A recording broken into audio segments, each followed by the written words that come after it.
Bueno, vamos a meditar hoy en otra controversia de Jesús, específicamente con los fariseos, que nos narra Marcos en el capítulo 7, versículo del 1 al 6. Nos dice el texto que algunos fariseos se acercaron, y escribas, porque esta vez venían escribas con fariseos, venidos de Jerusalén, llegaron a Galilea. Voy a decir en este primer punto un comentario. Para Marcos es absolutamente importante y tiene un valor simbólico el lugar geográfico en donde ocurren las cosas. Y desde que inicia Marcos está mostrando que hay una oposición entre lo que ocurre en Jerusalén, que es donde está el templo, que es donde están los sacerdotes, que es donde se hace el sacrificio, entre Galilea, que es donde se está desarrollando el ministerio de Jesús. Jerusalén es la capital religiosa, Galilea es el lugar del ministerio de Jesús. Y ellos se reúnen en torno a Jesús para increparlo, para preguntarle por algo que ellos no ven que esté aconteciendo. ¿Y qué fue? El tema de que los discípulos no se lavaban las manos, es decir, comían con las manos impuras, comían con las manos sin lavarse. Los fariseos especialmente, pero todos los judíos se lavaban las manos por una tradición, no por un mandamiento, es por una tradición. Sobre todo cuando iban también al mercado, venían y se las lavaban para que eso no se los contagiara de los animales impuros que habían tocado, o si les vendía a alguien que era un impuro, entonces ellos se lavaban las manos para dejar toda esa impureza. Entonces los fariseos presentaban esta cuestión, que no se trataba solamente de higiene, sino de unos rituales. Y unos rituales que tenían que ver con lo puro y con lo impuro, que era como un código de la ley de Moisés, pero que ellos habían ampliado por la tradición. Ojo, nosotros también a veces ampliamos cosas por la tradición y las hacemos más grandes que lo que es el cristianismo.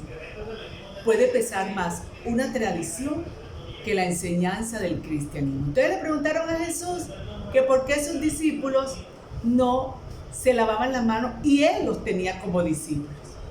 Entonces, lo que Jesús está haciendo precisamente es formar a los misioneros del futuro y no les va a enseñar lo que está equivocado. No les va a enseñar lo que no tiene ningún beneficio, sino verdaderamente lo esencial.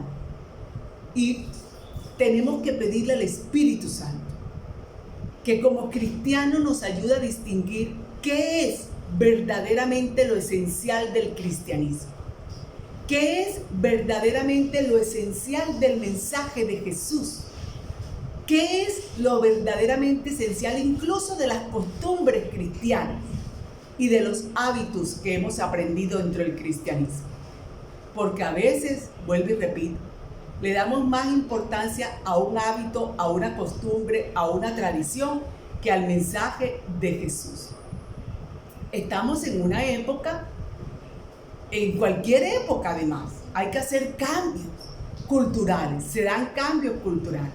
Y no es que el cristianismo se tiene que adecuar a los cambios culturales, sino que tiene que iluminar eso que va apareciendo generación con generación, y que las generaciones que van apareciendo no se sientan frenadas, no se sientan obstaculizadas cuando se les imponen más las tradiciones y las costumbres que verdaderamente se les enseña el mensaje de Jesús. Y por eso Jesús les dice: muy bien profetizó Isaías de vosotros, hipócritas. Está escrito, y menciona el texto que está en Isaías 29:3. Este pueblo me honra con los labios, pero no con su corazón. Es una réplica violenta, no agresiva.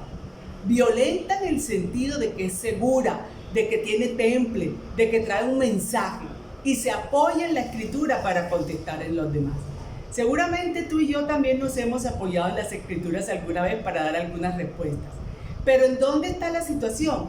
En que si no las interpretamos correctamente, el apoyo en la escritura es nulo, es inválido, no sirve, porque incluso yo puedo utilizar las escrituras para decir algo que yo quiero decir y buscar un texto que me cobije lo que yo quiero decir.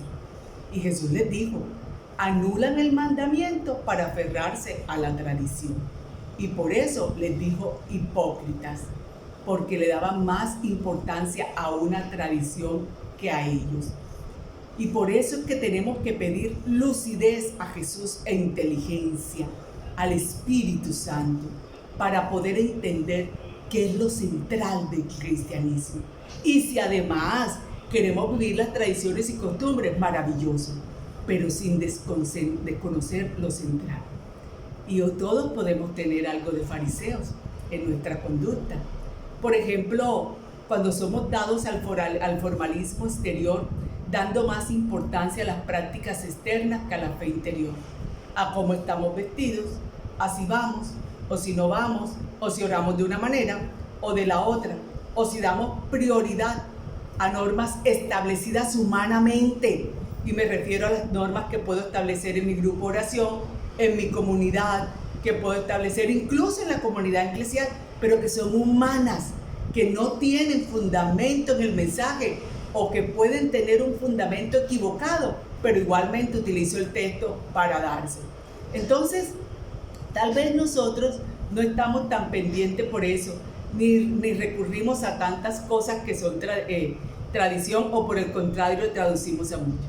Y Jesús va a cerrar esta discusión diciéndoles, trayéndoles que ellos piden a la gente que lleve la ofrenda al templo y descuide al padre y a madre, que sí es un mandamiento. El cuarto, honrar a padre y madre. Sería muy triste que nosotros también nos mereciéramos un reproche por parte de Jesús, porque a veces cumplimos más la tradición que el mandamiento. Los fariseos no eran mala gente. Ellos creían que estaban cumpliendo de verdad lo que tenían que hacer, pero se habían equivocado de camino. Ponían su fidelidad y su seguimiento a Dios no en el seguimiento de la ley, sino en la obediencia de la ley y de la tradición que ellos decían, en el cumplimiento de unos preceptos. Y los que vivimos así nos podemos equivocar. ¿Qué tenemos que pedirle al Espíritu Santo hoy? Que nos ayude a entender el cristianismo, que nos ayude a conocerlo, que nos enseñe a interpretar textos bíblicos de verdad, para que cuando tengamos que dar respuestas, las demos para que las personas puedan crecer y no simplemente para reaccionar. Espíritu Santo, ven, porque cuánto estamos pendientes de las tradiciones y de las costumbres, y no del mensaje de Jesús, de su enseñanza y de su puesta en práctica. Espíritu Santo, ven.